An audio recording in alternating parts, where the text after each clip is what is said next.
അല്ല, തീർച്ചയായിട്ടും ഈ തദ്ദേശ തെരഞ്ഞെടുപ്പ് ഫലം നിയമസഭാ തെരഞ്ഞെടുപ്പിനുള്ള വലിയൊരു ഊർജ്ജമാണ് NDAക്ക് കിട്ടിയിരിക്കുന്നത്. അതുകൊണ്ട് തിരുവനന്തപുരത്തെ ഭരണവും മറ്റ് പല തദ്ദേശ സ്ഥാപനങ്ങളിലും ഉണ്ടായ മുന്നേറ്റവും വരുന്ന നിയമസഭാ തെരഞ്ഞെടുപ്പിൽ കാര്യമായി പ്രതിഫലിക്കും എന്നുള്ള കാര്യത്തിൽ സംശയമില്ല. തീർച്ചയായിട്ടും കഴിഞ്ഞ തവണ 35 സീറ്റുകളിൽ ഞങ്ങൾ വിജയിച്ചപ്പോൾ തൊട്ടടുത്ത രണ്ടാം സ്ഥാനത്ത് 12 സീറ്റുകളിൽ ഞങ്ങൾ വന്നിരുന്നു. കുറഞ്ഞ വോട്ടുകൾക്ക് മൂന്നാം സ്ഥാനത്തായ വേറെയും സീറ്റുകളുണ്ടായിരുന്നു.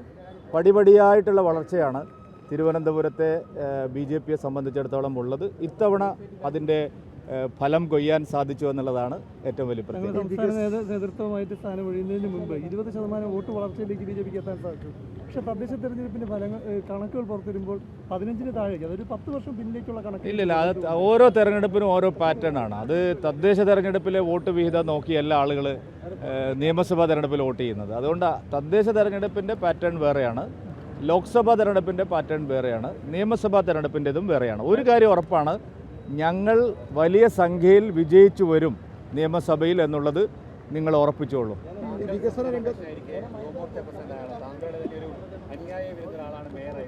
അല്ല, സ്വാഭാവികമാണല്ലോ. അദ്ദേഹം യുവമോർച്ചയിൽ എൻ്റെ സഹപ്രവർത്തകനായിരുന്നു.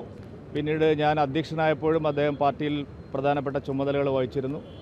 രാജീവേട്ടൻ പ്രസിഡന്റ് ആയപ്പോഴും അദ്ദേഹത്തിന് ആ വലിയ ചുമതലകളെല്ലാം നൽകുകയുണ്ടായിട്ടുണ്ട്. അത് ഒരു സ്വാഭാവിക പരിണാമം മാത്രമാണ്. ഒരിക്കലുമില്ല. ഞാൻ മേയർ ആരാവുമെന്നോ ഡെപ്യൂട്ടി മേയർ ആരാവുമെന്നോ രാജീവ് ജി എന്നോട് പറയുമ്പോൾ മാത്രമാണ് ഞാൻ അറിഞ്ഞത്. ഒന്നുമില്ല. അങ്ങനെ സമ്മർദ്ദങ്ങൾക്കൊന്നും വഴങ്ങുന്ന പാർട്ടിയല്ല BJP.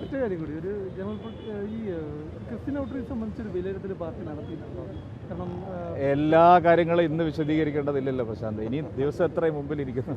ശരി, താങ്ക് യു.